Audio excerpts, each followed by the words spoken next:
ఉన్నది విజయమ్మ కానీ షర్మిల కానీ ఉన్నారు వెనకాల. వాళ్ళు ఆమె ఒక వైపు ఈయన ఒక వైపు వెళ్ళారు. ఆ తర్వాత 14 ఓడిపోయాక ఆయనకు ఒకటి అర్థమైంది. నేను విన్నదైతే ఢిల్లీలో ఉన్న కొంతమంది పెద్దలు ఆయనకి ఇచ్చిన సలహా ఏంటంటే, నీ కుటుంబం మొత్తం రోడ్డు మీదకి వస్తే అది కుటుంబ పార్టీ అవుతుంది, ఎందుకు అట్టా చేసుకుంటున్నాను అని చెప్పారు. తెలంగాణలో కూడా అదే కదా జరిగింది. ఇప్పుడు కుటుంబ పార్టీ అనే ఫీలింగ్ జనాలకు రాబట్టినే కదా కవిత, హరీష్ రావు, కేటీఆర్, సంతోష్ రావు అందరికీ ఎమ్మెల్యేలు ఎంపీలు వేయేటప్పటికి విరక్తి చెందితేనే కదా ఓడగొట్టింది. కాబట్టి నువ్వు కుటుంబ పార్టీ కింద పెట్టుకోబాక అని ఢిల్లీలో వాళ్ళు సలహా ఇస్తే అది పబ్లిక్లో నెగిటివ్ అవుతుంది అని సలహా ఇస్తే, ఎందుకంటే దక్షిణాదిలో ఎన్టీ రామారావు పార్టీ పెట్టిన తర్వాతన అల్లుళ్ళు దాంట్లో కీలక పాత్ర పోషించారు తప్పించి కొడుకులు కానీ కూతురు కానీ చేయలే. ఆ రోజున ఆయన ఎంకరేజ్ చేయలే.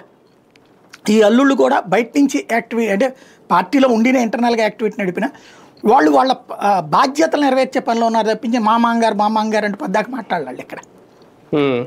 కాబట్టి అక్కడ మళ్ళీ దాంట్లో తేడా వస్తేనే కదా దెబ్బతింది. చంద్రబాబు నాయుడు గారు ఇప్పుడు కదా లొకేషన్ తీసుకొచ్చింది, ఇంతకుముందు వాళ్ళ కుటుంబాన్ని తేలేదే, ఇప్పుడు కదా అవసరమై తీసుకొచ్చుకుంది ఆయన. అట్లాగే ఈ కుటుంబ తరహా వాతావరణాలు అన్నటువంటిది క్రమంగా దేశంలో ఒక వ్యతిరేకత వచ్చింది. దానికి సాక్ష్యం ములాయం సింగ్ కొడుకు దెబ్బతింటాం, దానికి సాక్ష్యం లాలూ ప్రసాద్ యాదవ్ దెబ్బతింటాం వాళ్ళ కుటుంబం. ఇట్లాగా అనేక కుటుంబాలు దెబ్బతిని నడిచినవి కూడా ఉన్నాయి, లైక్ తమిళనాడు. కానీ అక్కడ కూడా అలాగే దూరం అయ్యాడు. కనిమూలి ఓ పక్కన ఉంటుంది.